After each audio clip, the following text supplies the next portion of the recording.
Dear students, we will discuss about land development banks, the advent of new innovations in agriculture, technology, increasing demand for food with population explosion, profitability in commercial agriculture, attractive prices for exportable agriculture commodities, etc., made the farmer to realize that agriculture could also be taken up an industry by effecting improvement on land for increasing its production potential through more capital investment, which led to the rising demand for long-term credits. Farmer required larger amount to acquire durable farm assets such as machinery and livestock and undertake permanent land improvements, construction of wells, buildings, erection of pump sets, redemption of old debts, etc. Since the amount is large, it is difficult for them to repay the loan amount in lump sum. The amount has to be repaid in installments and distributed to a longer period of even 20 years. What are the reasons for the establishment of land development banks? The main reasons: a bulk of the credit was extended by no institutional agencies like money lenders at high rate of interest. Therefore, indebtedness of farmers was so acute that it did not allow them to receive long-term credits. Secondly, the organizational structure of the PACs and its lack of expertise in scrutinizing or appraising the securities and long-term credits proposal did not permit them to deploy long-term credit. Third, commercial banks could not dispense long-term credits because of the short-term nature of their deposits. But the government was not considered as an ideal agency for extending long-term credits as stated by the All India Rural Credit Survey Committee 1951. Hence, the need for special type of credit institutions to meet the long-term credit demands for farmers had arisen. The first cooperative land mortgage bank was set up at Jhang in Punjab in 1920. In 1924, the first land mortgage was registered in Bengal at Nagaon. These banks, however, could not achieve success due to mounting overdues, malpractices, etc. The real beginning in land mortgage banking in India was made when Central Land Mortgage Bank was set up in Madras in 1929. What are the objectives to establish behind Land Development Bank? The main objectives of the Land Development Bank to promote the development of agriculture and increase the agriculture production. What are the organizational structure of the Land Development Bank? The Land Development Bank are registered as cooperative societies, but with the limited liability. These banks have two-tier structure. At the state level, there are state or central land development banks, now known as state cooperative agriculture and rural development banks. Generally one for each state. They were previously known as central land mortgage bank. At the local level, there are branches of the state land development banks and primary land development banks, now known as primary cooperative agriculture and rural development banks, PCARDB. In some states, there are no primary land development bank, but the branches of the state land development banks is there. In Madhya Pradesh, the state cooperative bank itself functions as the state land development bank. In other states like Andhra Pradesh, Kerala and Maharashtra, there are more than one state land development banks. Similarly, the primary land development banks also vary organizationally in different states at the national level. The Land Development Bank have also formed a union called All India Land Development Banks Union. We will talk about State Land Development Bank or Central Land Development Banks. Central Land Development Bank is an apex bank in the two-tier cooperative credit structure, providing long-term credit to PLDBs and its subsidiary or affiliated branches. The branches of Central Land Development Banks primary land development banks and individual entrepreneurs are the members of CLDB. National Bank for Agriculture and Rural Development and Life Insurance Corporation subscribed on its debentures.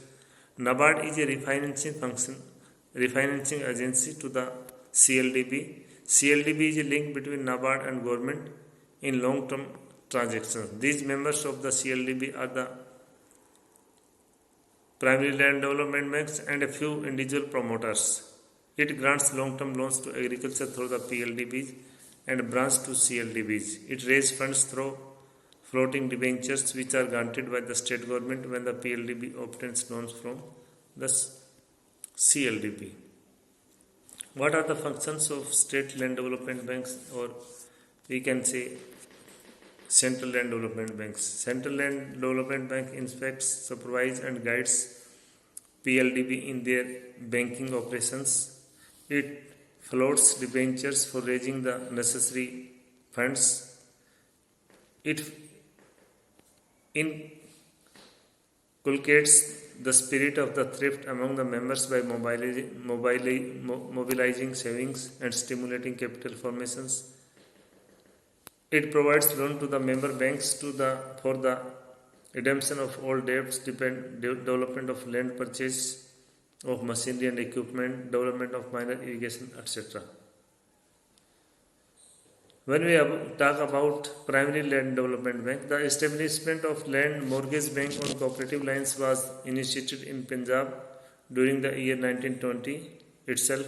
During 1920-29, in the expansion phase, many land mortgage banks were established in Mysore, Madras, Assam, Bengal, Bombay, etc.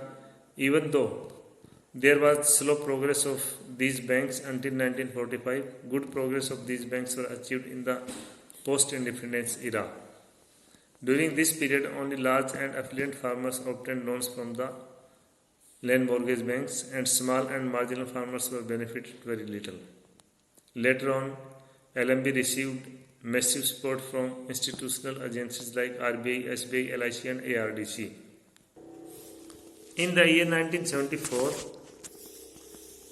land mortgage banks were renamed as land development banks in Andhra Pradesh. These banks were originally organized to cover one of a few talukas in district.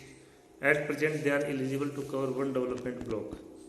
All land owners are eligible to become members and borrow funds by mortgaging their land. The principal borrower is enrolled as A-class member, and the others who are interested in the mortgage property are admitted as B-class members. And what are the functions of primary land development banks? To provide long-term credit to the needy farmers for the land development, increased agricultural production and productivity of land. Second, they provide loans for minor irrigation, purchase of land, for redemption of all debts. They finance farmers in purchase of tractor, machinery and equipment. They provide finance to farmers for the construction of farm buildings, and they mobilize their rural savings. And what is the area of operation of land development banks? The area of operation of primary land development banks show very wide variations, and it ranges from a taluka to a whole district. It was estimated by the working group for formulation of 4th 5-year plans proposals on cooperation that a primary land development bank, to be an economically viable unit, should handle a minimum business of particular 20 lakhs a year with a margin of 1.25%, employing requisite staff for the purpose. And what are the membership of primary land development banks? In primary land development banks, all land owners are eligible to become members and borrow funds by mortgaging their land. The principal borrower is enrolled as A members, and other who are interested in the mortgage property are admitted as B class members. The members of state land development banks are the primary land development banks and a few industrial promoters. When we talk about the management of these central land development banks, the management of the central land development bank is vested in a board of directors consisting of 7 to 9 members. The government nominates 2 to 3 directors in some states. The central land development bank nominates the directors in some state. The Central Land Development Banks nominate one director of PLDB.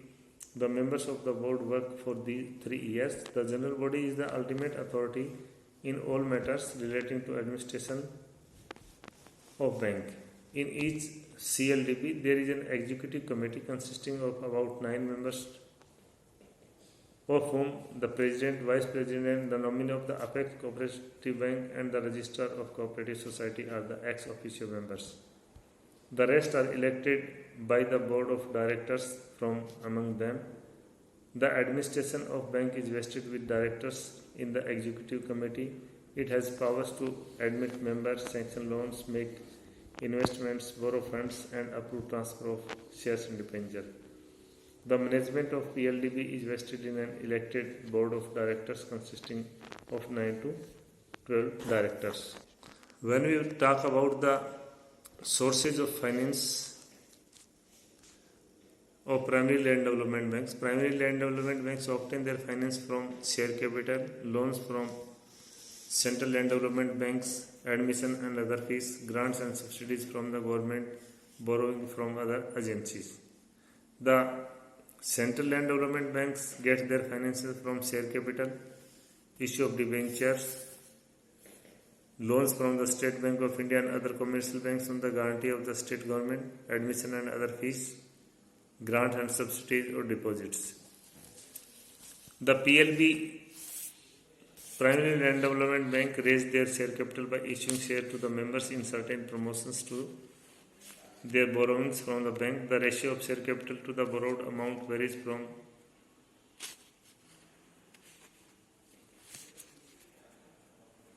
5 to 10%.